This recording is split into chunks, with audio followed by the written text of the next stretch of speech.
Por Deus cuidado vivo, pois não vem meu amigo, pois não vem que farei meus cabelos com circo, eu não os liarei.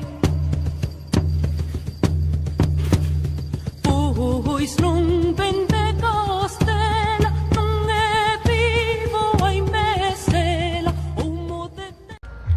Olá, sejam todos e todas muito bem-vindos. Eu me chamo Leandro Rodrigues e esta é a nossa primeira aula acerca da literatura trovadoresca. Essa nossa aula, esse nosso ciclo de atividades que tem por título Literatura Portuguesa do século XII ao século XVI. E nós abordaremos neste nosso estudo, neste nosso diálogo, temas aí como trovadorismo, humanismo e classicismo também. Pensar a primeira fase da literatura portuguesa é pensar nos primeiros escritos que foram feitos ainda no século XI, esses textos que foram conhecidos, essa primeira fase da literatura portuguesa que ficou conhecida como literatura trovadoresca. Então pensar essa primeira fase é o mesmo que pensar a primeira fase da literatura no Brasil. A nossa primeira fase começa com o quinhentismo. Então é pensar os primeiros textos, O nosso quinhentismo, nós temos lá as cartas que serviram de testemunhas, assim, do descobrimento, do nascimento do Brasil, como, por exemplo, a carta de Pero Vaz de Caminha, a relação do piloto anônimo, etc. e tal. E pensar a literatura trovadoresca, portanto, é pensar esses primeiros textos que foram produzidos em Portugal do século XI. Então, o movimento artístico literário, conhecido como trovadorismo, ele surge na Idade Média. E aí é interessante a gente pensar a contextualização deste movimento, Idade Média, você tem ali um longo período da história na região da Provença, que é onde esse movimento ele vai surgir com mais intensidade, que é no atual sul da França, e depois ele vai se espalhar por toda a Europa, tendo declínio somente no século XIV, que é quando começou o humanismo. O humanismo nós veremos depois do trovadorismo, e depois do humanismo estudaremos também o classicismo. Então o trovadorismo ele vai ficar muito tempo, muitos séculos imperando. No início de tudo, a arte trovadoresca ela era a arte por excelência religiosa, nós podemos dizer assim, porque os cantores trovadorescos, os trovadores, que eram os nomes dos poetas que faziam as cantigas, eles cantavam a figura da Virgem, a imagem da Virgem Maria, os feitos da Virgem, tal qual os feitos dos apóstolos, tal qual os feitos de Jesus Cristo, que é uma figura proeminente no cristianismo. E quando a gente fala aí de Idade Média, a gente está falando de um longo período da história, como eu falei, que esteve marcado por uma sociedade altamente religiosa, uma sociedade católica, na qual a Igreja de Roma, com o fortalecimento do papado, imperava de forma dominante em toda a Europa. Nesse contexto, vale nós pensarmos e lembrarmos daquela ideia, quando nós estudamos o Renascimento, que a gente fala em teocentrismo, a relação entre o homem e Deus. Na Idade Média, o homem ainda não era visto como centro, No teocentrismo, Deus estava no centro de tudo. Então tudo existia porque Deus quis que assim existisse, e tudo é porque assim Ele quis que assim fosse. Isso, é claro, que influenciava na maneira do homem pensar, O homem ocupava aí nesse espaço um valor secundário e estava completamente à mercê de todos os valores cristãos. Então, nesse sentido, dessa maneira, né, a igreja medieval, a igreja católica medieval, era a instituição social mais importante e a maior representante da fé cristã. Então ela ditava os valores a ser seguidos e assim, claro, agia diretamente ali no comportamento e no pensamento do homem, a gente pode falar. Esse sistema, que existia um sistema econômico, um sistema político da época, a gente pode chamar de sistema feudal. E ele estava baseado numa sociedade rural e autossuficiente. Então, se de um lado eu tenho a influência da religião, por outro lado, eu tenho também um sistema de vassalagem, um sistema feudal, um sistema de servidão. Tudo isso vai se juntar para que a poesia trovadoresca ou as cantigas trovadorescas tenham um forte viés tanto social quanto religioso por excelência. Nesse sistema a gente tinha os camponeses, né? Os camponeses, que eram aquelas pessoas que viviam a simplicidade do campo, mas também de uma forma, às vezes, se não era nobre, se não era um plebeu, uma plebeia, de família abastada, vamos dizer assim, porque existiam plebeus e plebeias de famílias abastadas. Claro que existiam aqueles mais pobres, mas tinham outros que eram comerciantes e tinham uma vida melhor. Mas a grande maioria das pessoas na Idade Média, os grandes camponeses, eles não tinham condições boas de vidas, ou boas condições econômicas, tal qual a corte do rei tinha, ou tal qual o clero tinha. Então, o que acontecia com essas pessoas? Essas pessoas viviam miseravelmente, e a propriedade de terra dava a elas uma certa liberdade e um certo poder. Então, naquele momento, somente as pessoas da igreja, vale salientarmos aqui também, sabiam ler, né? E a igreja era a grande proprietária de terras. Então, quem podia bancar a arte era ou o rei ou a igreja. Então, daí a gente entender por que as canções trovadoriscas elas vão surgir com força proeminente dentro das cortes e dentro da igreja. É claro também que nós precisamos salientar que o trovadorismo ele surge da arte das ruas. Isso é importante lembrarmos. O trovadorismo é uma arte que surge nas ruas. E ele vai ser institucionalizado ou ele vai ser patrocinado e potencializado pela igreja, pelas questões que eu falei para vocês, porque terra valia dinheiro, saber ler era o grau mais alto da intelectualidade da Idade Média, e pela corte, porque tinha dinheiro e, consequentemente, tinha também terras, porque o rei mandava em tudo junto com a igreja, e também tinha lá as pessoas, os intelectuais da corte, né? Então essas duas instituições, o reino personificado na figura do rei e a igreja católica, vão bancar a arte trovadoresca por muito tempo, tirando essa arte da rua, porque o trovadorismo surge com aquele carinha que estava lá na rua, né, cantando as suas músicas. Vocês verão mais pra frente, eu falarei para vocês que o trovadorismo ele surge como uma forma cantada, não é uma poesia falada. Então tem uma diferença aí, tem acompanhamento de instrumentos, é uma poesia muito sofisticada. E que, claro, essas pessoas, esses artistas de rua, tendo lá as suas instruções formais dadas ou pela igreja, né, porque a corte também estudava com os padres, vai ali lapidar esse talento da poesia cantada, que são as canções trovadorescas. Então, a catedral, por exemplo, de Santiago de Compostela, se nós podemos lembrar aqui um lugar interessante, né, que se desenvolveu as questões trovadorescas, a Catedral de Santiago de Compostela, ela por muito tempo foi um centro de peregrinação religiosa, isso desde o século XI, e a catedral atraía multidões.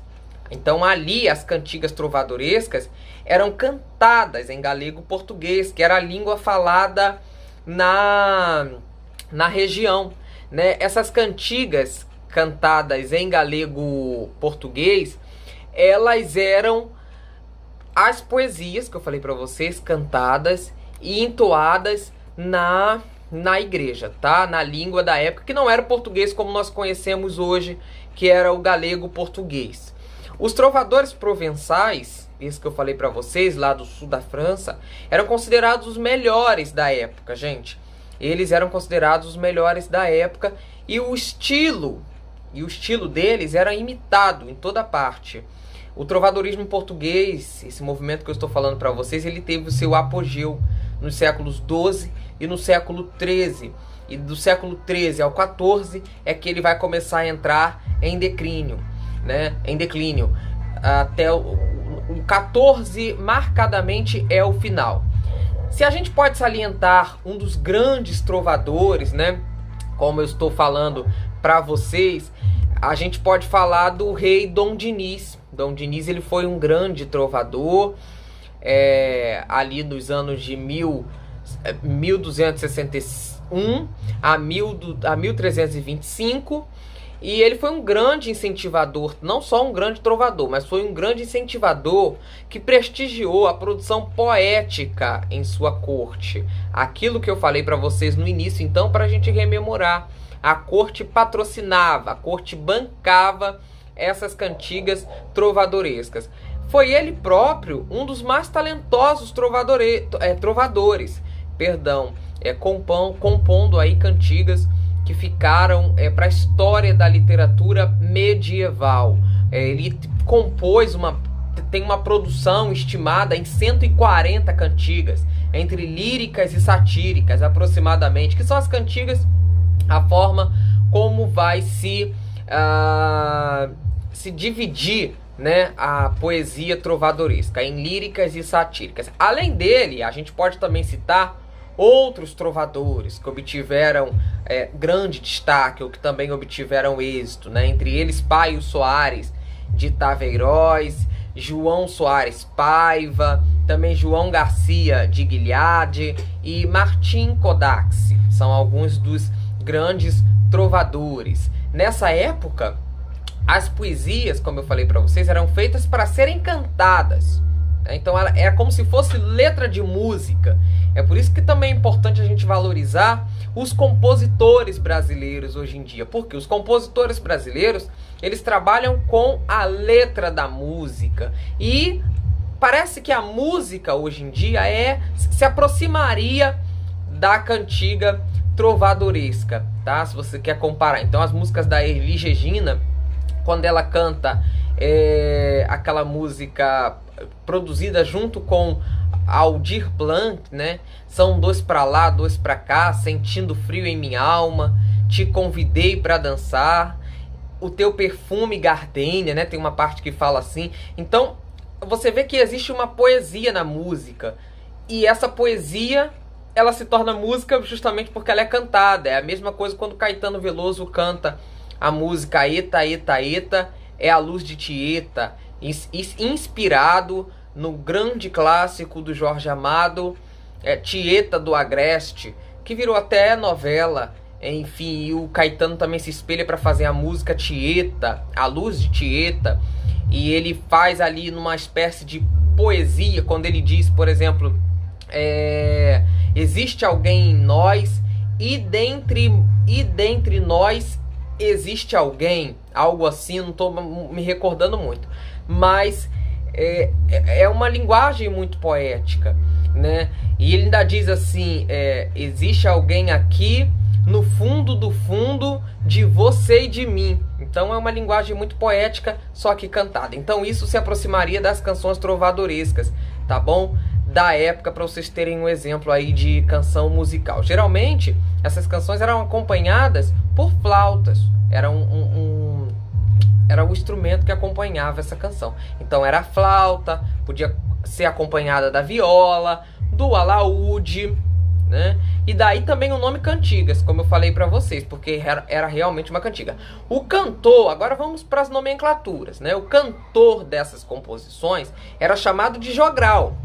Então quem cantava, quem interpretava, por exemplo, se a gente vai no show hoje, a gente chama Maria Bethânia de intérprete da música. Naquela época não, quem cantava a poesia na igreja ou na corte para o rei, nos saraus que eram feitos, era chamado de jogral. Então esse cantor, e vale salientarmos, só os homens cantavam, as mulheres não participavam desse processo. Então jogral era o nome do homem que cantava as poesias. O autor não era o compositor, o autor era o trovador.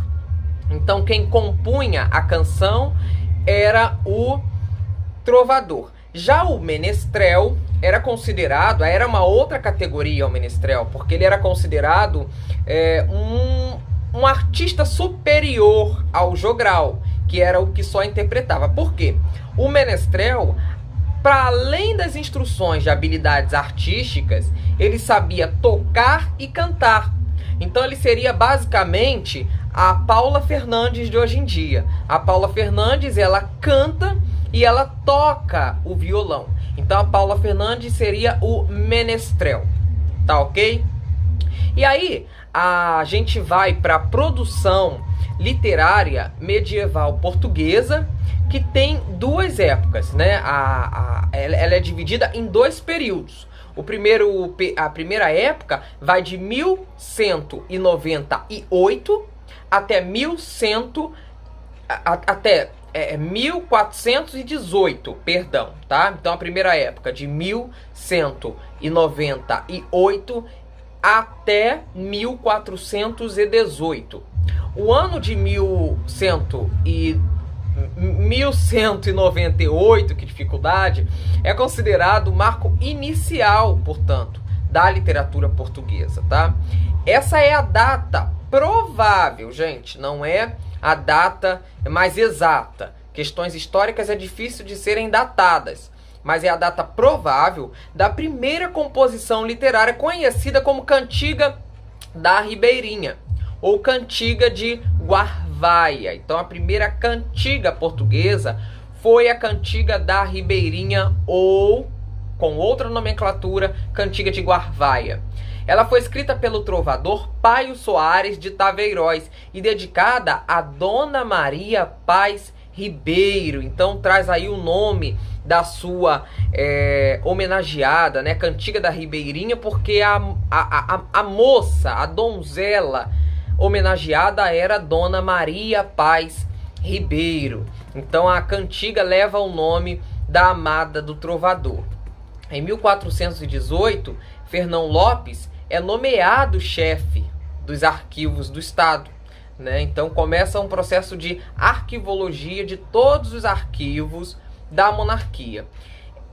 Isso equivalia a ser guarda-mor, né? Era o guarda-mor da Torre do Tombo, que existe até hoje lá em Portugal. E aí as suas crônicas históricas tornaram-se o marco do humanismo em Portugal. Por isso que a poesia cantada, ela começa a cair em declínio, porque já as crônicas, o fato diário, o relato diário, ele começa a ganhar mais espaço. Então a poesia vai perdendo, o grande lirismo dos poetas vai dando espaço às problemáticas diárias. É claro que isso não deixa de ter uma linguagem muito polida, uma linguagem muito poética e muito literária, por assim dizer, mas menos poética, diria, menos literária e mais crua do que as cantigas trovadorescas. A segunda época data de 1418 a 1527, né? Em 1527 foi o escritor Sá de Miranda que introduziu as ideias do classicismo em Portugal e inaugurou aí um novo estilo literário que vai ter o seu grande representante na figura de Luís de Camões com os Lusíadas. Então a literatura portuguesa, ela tem dois grandes marcos. O primeiro marco vai ser as cantigas trovadorescas e as crônicas, e o segundo marco vai ser com o humanismo e o classicismo. Esse material que eu estou falando para vocês das cantigas trovadorescas, perdão, esse material, ele foi todo acumulado, essas cantigas, em livros ou códex que nós chamamos de cancioneiros, né? Então os cancioneiros são os únicos documentos que restam para o conhecimento do trovadorismo. Esses cancioneiros trata-se de coletâneas de cantigas com características variadas e escritas por diversos autores. É uma coletânea, na verdade. Como a Bíblia, vamos dizer assim, né? A Bíblia nós a conhecemos como um livro, mas é um livro não de um autor só, mas de vários autores. Assim também são os cancioneiros, né? Escritos por diversos autores. E eles são divididos, esses cancioneiros. O primeiro, eu separei aqui os mais importantes, tá, gente?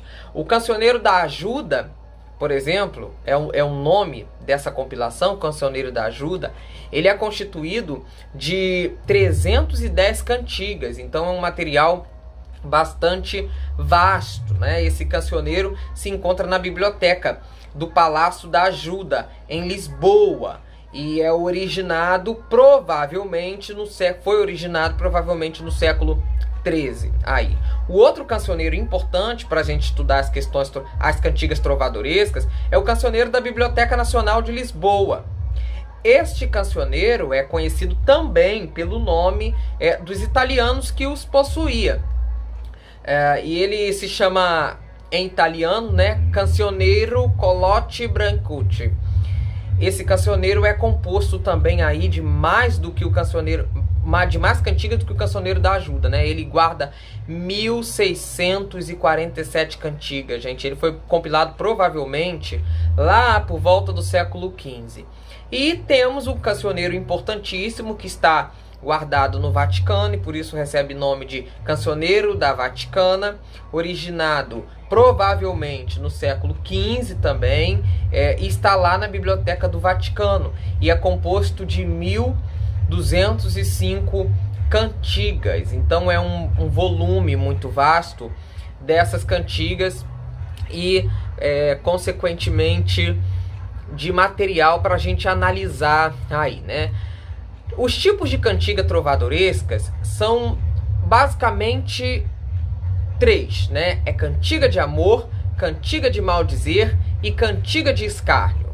Então, as cantigas de amor são atribuídas à influência da arte desenvolvida na Provença, no sul da França, como eu falei para vocês, entre os séculos 11 e 13. Elas são caracterizadas pelo amor cortês e muito romantizado, quase igual aquele amor que, quando a gente vai estudar a literatura brasileira, a gente estuda, por exemplo, Tomás Antônio Gonzaga, né, em Marília de Disseu. É quase aquele amor, um amor bastante romantizado. E as características dessa cantiga são escritas em... A característica dessa poesia, perdão, ela é escrita em primeira pessoa, né? Nelas o eu lírico ou o eu poético declara o seu amor a uma dama, tendo como pano de fundo aí o ambiente palaciano. Então as cantigas de amor, elas sempre vão se passar num ambiente nobre, num ambiente palaciano, e o trovador, ele vai sempre fazer homenagens à sua bela, à sua amada, né? Ele vai elevar, na verdade, a mulher a um patamar bastante idealizado. É por este motivo que ele se dirige a ela, a sua mulher, né, chamando-a de senhora. Senhora porque marcava linguisticamente o sistema de vassalagem que nós tínhamos na Idade Média, né? Senhor, senhora, lembra lá o senhor do feudo, que o trabalhador, o camponês tinha que trabalhar para dar uma parte para ele. Então a poesia, até linguisticamente, vai estar caracterizada por essa forma cotidiana de falar, né, do senhor, da senhora, esse tratamento cortês. Esse tipo de cantiga também mostra a servidão amorosa dentro dos mais puros padrões da vassalagem da época, né? Porque o homem, ele vai se colocar aos pés da amada, aos pés da mulher, como um escravizado ou como um agregado do seu amor. Olha que coisa bonita, né? Dessa forma, você tem uma idealização da mulher, a mulher pintada como um ser quase que inatingível, é uma figura idealizada, como eu falei, a quem é dedicado um amor sublime, que também, gente, cá para nós, é um amor idealizado, né? Essas características a gente pode dizer que justificam a presença de um forte lirismo, um lirismo que eu diria uma subjetividade, melhor dizendo, né? Uma subjetividade do poeta, que é representado pela coisa do amor.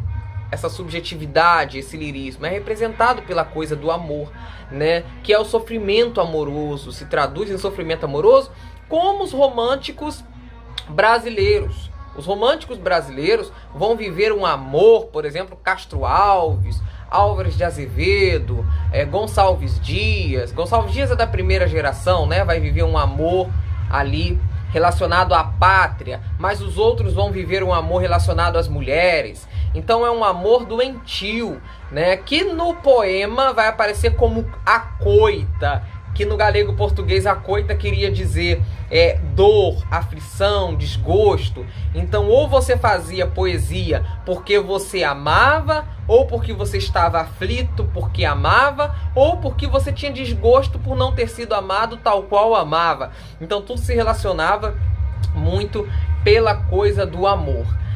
Vamos analisar agora uma cantiga, um poema que eu separei para vocês, né? Uma cantiga de amor de Bernardo de Bonaval. E essa cantiga vai aparecer aí para vocês na tela.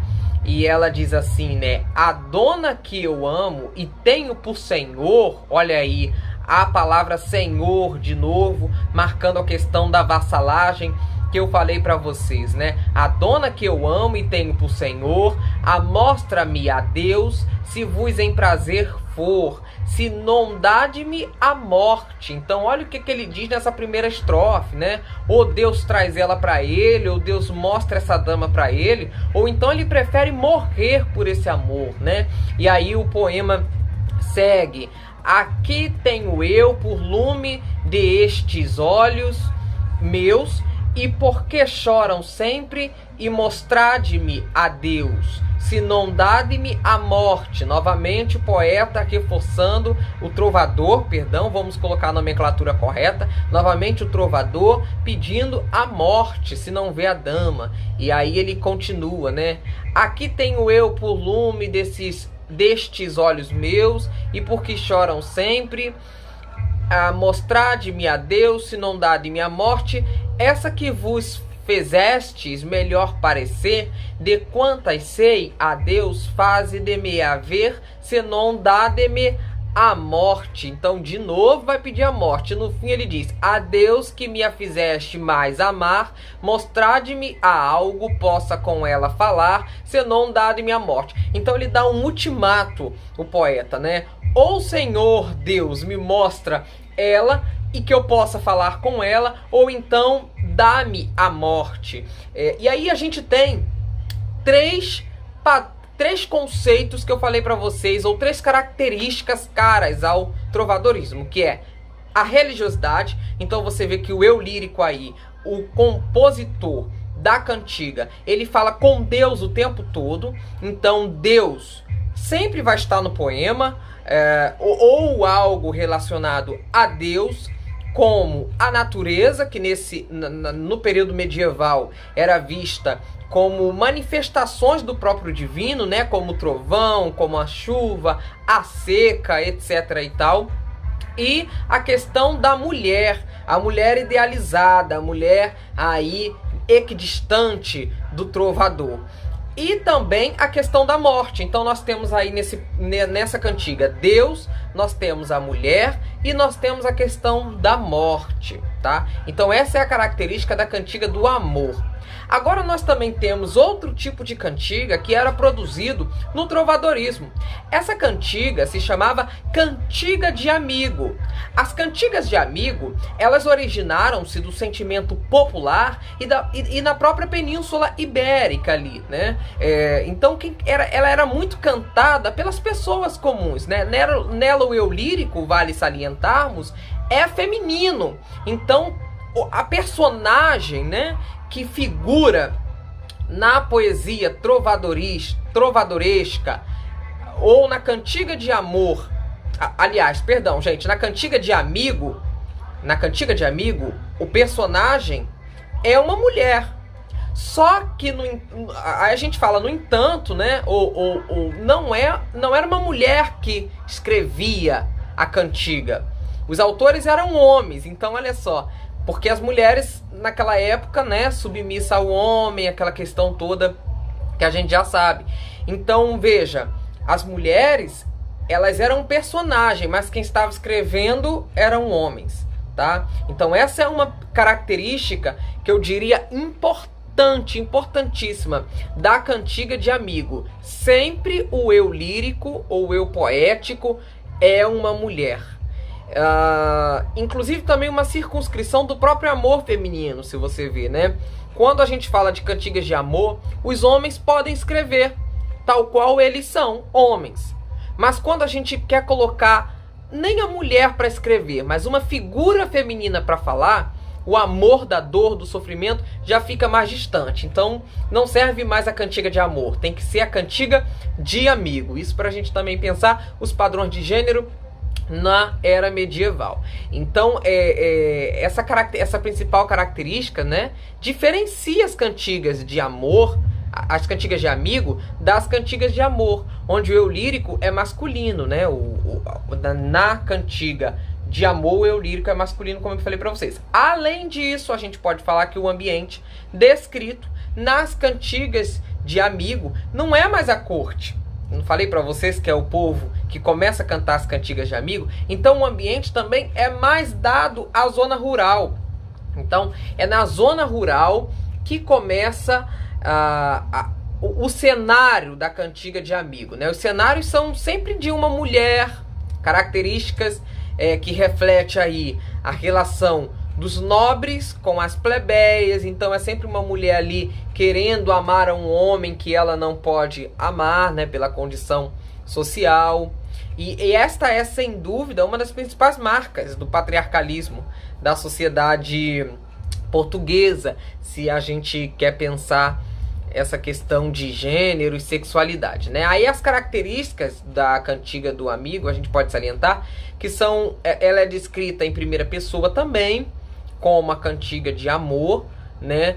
Geralmente são apresentadas em forma de diálogo. A cantiga de amor também, né? Você viu ali que o eu lírico, ele dialoga com Deus. E aqui também, nas cantigas de amigo, vai haver um diálogo, a forma de diálogo. Só que esse diálogo não é mais voltado para Deus, mas voltado para a natureza, que é algo que se relaciona com ele, mas que não é ele. Mas que também é algo que está perto e que compõe o cenário camponês que eu falei para vocês. Então, o cenário do campo, né? Então, o eu lírico, a mulher, o personagem da cantiga de amigo, ele vai estar sempre falando, vai estar sempre conversando com uma outra pessoa, ou geralmente um ser inanimado, como pedras, campos, etc. e tal, né? Isso resulta de um trabalho formal mais apurado, se a gente quer pensar métrica e questões literárias, em relação às cantigas de amor. Essas cantigas são a expressão do sentimento feminino, né? Nesse contexto, a gente pode pensar que a mulher sofre por ser separada do amigo. Então, o homem quer achar a amada e ela quer achar simplesmente o amigo, que pode voltar ou que não pode voltar, ou ainda se a trocará por outra. Então é o ciúme da amizade, as cantigas de amigo, né? É o ciúme, a imagem do ciúme começa a ser relacionada à mulher na poesia trovadoresca. Esse sofrimento é em geral denunciado a um amigo, que serve de confidente, como eu falei para vocês, que seria o confidente, os campos, né? E os demais personagens que compartilham ali da trama do sofrimento da mulher, que geralmente nessas poesias vai ser ou a mãe, pra gente pensar a questão familiar, né? O amigo, ou mesmo um elemento da natureza, como eu falei, que vai aparecer aí personificado, né? Esse elemento da natureza. Aí eu coloco aí agora para vocês um exemplo de cantiga de amigo, que foi escrita, ela foi composta por Dom Diniz. E ela diz assim, olha, acompanhem comigo aí na tela, por gentileza. Ai flores do verde pino, se sabedes novas do meu amigo, ai Deus, eu é. Ai flores do verde ramo, se sabedes novas do meu amado, ai Deus, eu é. Se sabedes novas do meu amigo, aquel que mentiu, que pôs comigo, ai Deus, eu é. Se sabedes novas do meu amado, aquel que mentiu do que me há jurado, ai Deus, eu é. Então preste atenção que ela, de novo, ela vai trazer a perspectiva, ou o poeta, perdão, vai trazer a perspectiva de Deus, né? Deus está aí, mas ela está falando com um pinho, né? Que está ali traduzido como pino. Então, ai flores do verde pino, se sabedes novas do meu amado, ai Deus, eu é, ai Deus. Então ela está conversando com os campos, ela está conversando com as árvores, e está perguntando novas do amado dela. E é uma mulher, né? É uma mulher que está se declarando, ela pede aí o amado dela. Então a gente sabe que na Idade Média isso queria dizer que é uma mulher que está falando. Os outros tipos de cantiga, então falei para vocês a cantiga do amor e a cantiga do amigo. Os outros dois tipos de cantiga era a cantiga de escárnio, que existia, né? Então eu falei de duas bem poéticas, bem amorosas, bem romantizadas e líricas. E agora eu vou falar também da cantiga de escárnio e a cantiga de maldizer, que também era de domínio mais popular, mas também era utilizada na corte para falar mal dos desafetos políticos, né? Essas cantigas de escárnio são as cantigas que apresentavam, em geral, uma crítica. E essa crítica era uma crítica indireta, uma crítica velada e irônica, né? Portanto, esse tipo de composição, a gente pode dizer que encontra, né, nesse tipo de poesia a gente encontra expressões que são expressões ambíguas, ou seja, com duplo sentido. A palavra é muito bem utilizada, muito bem jogada, quase que o barroco, né, o barroco depois, bem depois vai surgir, tanto em Portugal quanto no Brasil, e no Brasil a gente vai ter o grande representante que é Padre Antônio Vieira, que vai brincar também com a questão do chiaroscuro em latim, que seria o claro e o escuro, para poder mexer justamente com essa questão da palavra, do sentido. As questões de escárnio, elas vão mexer com a ironia, né? Ou seja, ela tem um duplo sentido. Agora, as cantigas de maldizer é diferente. Leandro, a cantiga de escárnio é a mesma coisa que a cantiga de maldizer? De maneira nenhuma. Os nomes podem se parecer, mas a cantiga de escárnio, como eu falei, ela tinha um tom irônico. E a cantiga de maldizer? A cantiga de maldizer, ela tinha uma estrutura que comportava a crítica mais direta e grosseira, não indireta. A cantiga de escárnio era algo indireto. Um exemplo contemporâneo. O Marcelo Adnet, quando ele vai fazer alguma crítica, ele desfilou no carnaval, se não me engano, desse ano agora, vestido com uma faixa presidencial, fazendo flexão e querendo dizer que ele era atleta, né? Que ele era um atleta, etc. e tal, fazendo uma alusão também ao exercício físico que ocorrem dentro dos quartéis, aos exercícios físicos, né, dos quartéis, enfim. E ele fazia flexão e ao mesmo tempo estava com a faixa presidencial. Não precisa eu dizer para você quem o Marcelo Adnet estava imitando, né? Visto a atual conjuntura política que nós estamos e o atual governo. Então você já se relaciona. O mesmo aconteceu, eu lembro, com um desfile da Paraíso do Tuiuti, no ano de no final de 2018, aliás, no início de 2018, né, carnaval no final, vindo para 2019, um comediante também, a gente estava no governo Michel Temer, e ele se vestiu com a faixa presidencial, com uma roupa de vampiro também, fazendo uma alusão ao presidente da República e ao então presidente da República e um vampiro, fazendo essa fusão aí artística. Então a gente estava muito claro para quem que aquele artista, para quem que aquele humorista estava se direcionando. E essas cantigas que eu estou falando para vocês, a cantiga de escárnio, tá claro, mas não está. Porque ninguém pode dizer, olha, você está se referindo a essa pessoa, porque a cantiga de escárnio não deixa. Já a cantiga de maldizer, não. Ela deixa bem claro, inclusive cita nome. Tá? Ela é uma crítica direta, grosseira, porque nela são usados termos de baixo calão, como palavrões, né? Porque o intuito das cantigas de maldizer é de agredir mesmo, e de agredir verbalmente. Eu acho até que o nosso estimado Gregório de Matos, grande nome do barroco brasileiro, desculpem se eu estou misturando muito barroco com trovadorismo, é porque as características elas vão perpassando séculos, né? É interessante isso. E o Gregório de Matos, ele tem um poema que é o Dakota, o Arcabuz, né? E que ele diz que o ânus da mulher, e ele usa a palavra bem vulgar, ele diz que o cu de cota parece um arcabuz, etc e tal, parece guardar essas raízes também trovadorescas das cantigas de maldizer. Uma cantiga de escárnio, vamos ver para a gente poder continuar aí pensando nessa temática. A cantiga de escárnio, eu separei para vocês uma cantiga de João Garcia de Guilhade, e acompanha aí comigo, que diz assim: ai, dona feia, foste vos queixar, que vos nunca vos louvo em meu tobar, mas ora quero fazer um cantar, em que vos loarei todavia. E vedes como vos quero loar, dona feia, velha e sandia. Ai, dona feia, se Deus me perdoe, e pois havedes tão grande coração, que Deus, que vos eu loe em esta razão, vos quero já loar todavia, e vedes qual será a loação.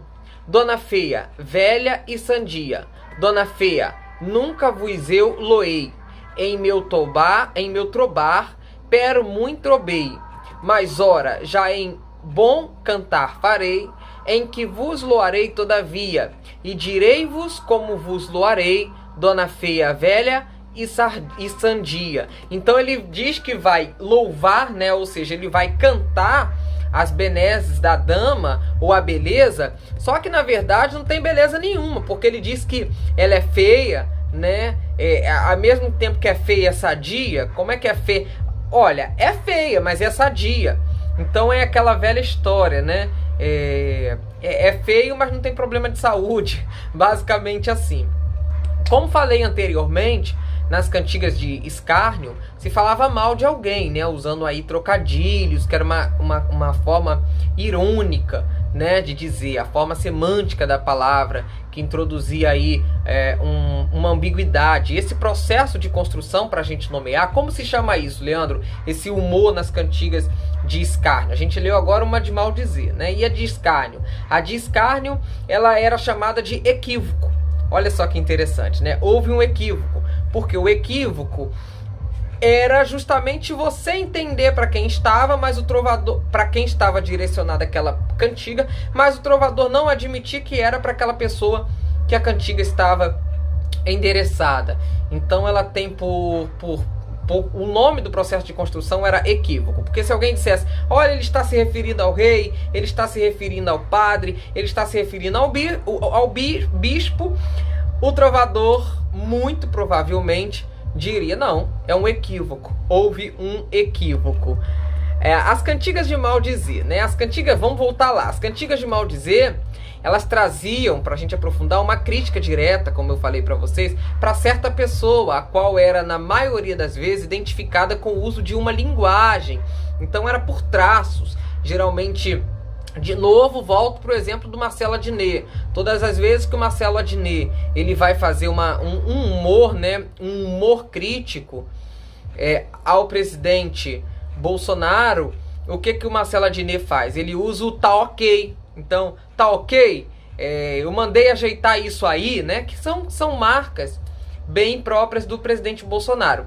Assim como tem um humorista agora que eu esqueci o nome dele, que ele faz também um humor crítico a Dilma Rousseff, no qual ele diz, utilizando aquelas palavras, às vezes a Dilma usava assim umas metáforas e umas voltas era prolixa no dizer, e ele começa a usar aquela forma prolixa da Dilma, que ele não diz que é Dilma, mas a roupa vermelha lembra a Dilma, a forma de falar lembra a Dilma. E também quando o Tom Cavalcante vai fazer o humor, às vezes crítico, a figura de Luiz Inácio Lula da Silva, né? Que ele utiliza qual palavra? Ele utiliza companheiro, né? E aí, companheiro, todo mundo sabe que ele está se referindo ao Lula, mas sem dizer. Então as cantigas de maldizer, elas pegavam esse resquício da palavra, etc e tal, e para que as pessoas conseguissem identificar a pessoa, né? Essa segunda modalidade de poema, a de maldizer, era agressiva e até obscena, né? Era um poema satírico, típico do trovadoresmo, mas era muito agressivo e bastante erótica também, sem considerar meias palavras, né? Então utilizava, às vezes, palavrões mesmo, como eu falei para vocês, da forma mais direta possível. Eu separei para vocês aqui um poema, que é o poema de Afonso Eanes de Coto, para a gente poder ver o exemplo, né? No qual ele diz assim, acompanhem comigo: Marinha, o teu folgar tenho eu por desacertado. Olha aí o que ele está chamando de folgar, vamos lá. E ando maravilhado de te não ver rebentar, pois tapo com esta minha boca a tua boca. Olha só, então ele dá um beijo muito forte nela. Olha como tem um quê erótico aí, né? Tapo esta minha boca com a tua boca, Marinha. E com este nariz meu, tapo eu, Marinha, o teu. Então ele tira o fôlego de beijando ela, né? Com as mãos tapo as orelhas, os olhos e as sobrancelhas. Tapo-te ao primeiro sono, com a minha pizza o teu cono, e com o não faz e como o não faz nenhum, com os colhões te tapo o cu, e não rebentas, Marinha. Olha só como essa poesia, ela é uma poesia um tanto quanto agressiva, né? Ele está dizendo que com os culhões, a gente sabe que os culhões seria o saco escrotal do homem, né? Com os culhões ele tapa o cu dela. Então ele está dizendo, literalmente, que ele faz sexo anal com ela, né? E em nenhum momento ele diz de forma romantizada. E cita inclusive a pessoa, né? Marinha, que pode ser a Maria, ou etc e tal. Então você vê que é uma poesia muito agressiva. Gente, eu agradeço muito, imensamente, a participação de todos e todas nesta primeira aula. Espero encontrar na segunda, que é sobre o humanismo, e a última é sobre o classicismo. Espero que vocês tenham gostado e sejam todos e todas sempre muito bem-vindos às nossas aulas, viu? Façam as suas anotações, não esqueçam que na última aula nós teremos o fórum, e neste fórum nós debateremos todas as questões que foram levantadas ou que foram ditas aqui nesta aula. Um beijo e grande abraço!